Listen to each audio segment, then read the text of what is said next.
दोस्तों, जब से एमसीडी के अंदर भाजपा है तब से सिर्फ हम भाजपा का रोना सुन रहे हैं। छोटे बच्चों की तरह वो सिर्फ रो रहे हैं।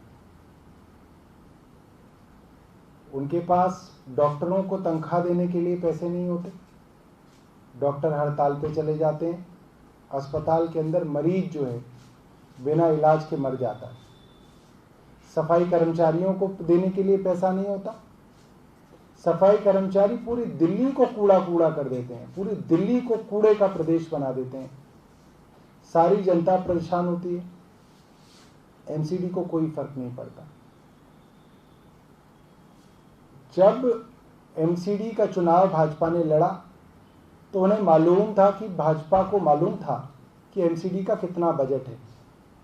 उनको मालूम था कि जो उनके यहाँ मुलाजिम हैं, जो उनके यहाँ कर्मचारी हैं, उनको तनख्वाह देनी पड़ती है। ये कोई नई बात नहीं है। इसको जानते बूझते उन्होंने चुनाव लड़ा और एमसीडी की जिम्मेदारी ली। हम भाजपा को ये कहना चाहते हैं और दो टूक कहना चाहते हैं कि रोना बंद करो, बच्चों की तरह रोना बंद किया जाए। अगर आपको तनख्वाह देने की अक्ल है, अगर आपके अंदर इतनी जिम्मेदारी है कि आप तनख्वाह दे सकें, तो आप एमसीडी चलाओ, और अगर आप नहीं चला सकते तो आप इस्तीफा दो, एमसीडी को खाली करो। हम इतने ही फंड में, इतने ही बजट में एमसीडी चला के दिखाएंगे और अच्छी तरह से चला के दिखाएंगे। हमारे जितने भी कार्यकर्ता हैं,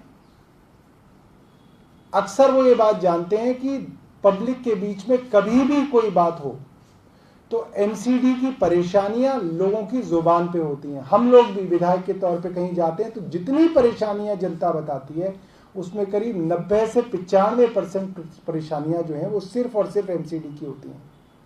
तो मैं अपने कार्यकर्ताओं को, अपने नेताओं को, सब लोगों को ये कहना चाहता हूं कि अब आपको कोई भी मिले, लोग परेशान हैं, लोग बात करते हैं, लोग कहते हैं कि जी हमारे यहाँ झाड़ू नहीं लगती, आप उनसे कहिए कि जी एमसीडी हमें दो, हम झाड़ू लगाएंगे। हमारे यहाँ कूड़ा नहीं उठता, एमसीडी हमें दो, हम कूड़ा उठवाएंगे। हमारे यहाँ कॉलोनी की सड़कें 15-15 साल से नहीं बनी, एमसीडी आप हमें दीजिए, हम आपकी सड़कें बनवाएंगे। आपके पार्क बेहाल है, आप एमसीडी हमें दीजिए, पार्कों को अच्छा हम करके दिखाएंगे। तनख्वाह जो नहीं मिल रही एम्प्लॉइज को, कर्मचारियों को, एमसीडी हमें दीजिए, हम आपको तनख्वाह दिलवाएंगे। डॉक्टरों को तनख्वाह नहीं मिल रही, एमसीडी आप हमें दीजिए, हम आपको तनख्वाह दिलवाएंगे। बिना टैक्स बढ़ाए, बिना भ्रष्टाचार के एमसीडी को इतने ही बजट के अंदर हम जो है चला के दिखाएंगे। ये बात हम सबसे कहना चाहते हैं। नालों की सफाई नहीं होती, नाले जब जब बरसात आती है पूरी दिल्ली डूब जाती है, एमसीडी आप हमें दीजिए, हम दिल्ली को पूरी बरसात के वक्त में भी बिल्कुल साफ सुथरा, बिना जल भराव के आपको दिल्ली को करके दिखाएंगे। एक वर्ल्ड क्लास दिल्ली बना के दिखाएंगे। जिस तरह से शिक्षा का मॉडल पूरे देश में जाना जाता है, जिस तरह से स्वास्थ्य का मॉडल पूरे देश में जाना जाता है, ऐसे ही दिल्ली की एमसीडी का मॉडल पूरे देश में जाना जाएगा। धन्यवाद। कोई सवाल है तो बताइए जी।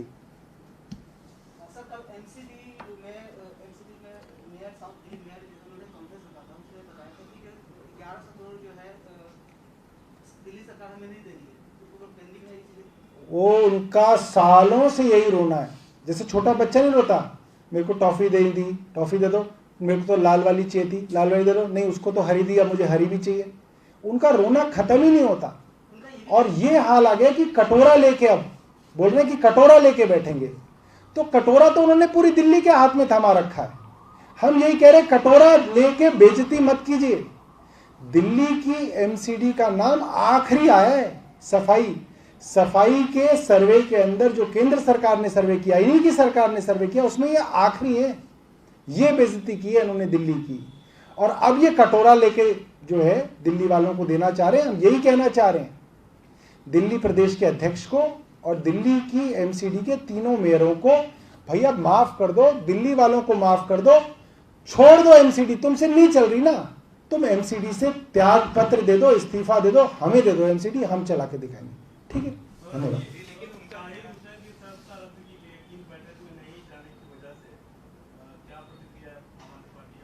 जो प्रोसीजर होगा वो करेगा, हमारी प्रक्रिया से कोई प्रोसीजर कोई ना बदलता है, जो प्रोसीजर होता है वो चलना चाहिए।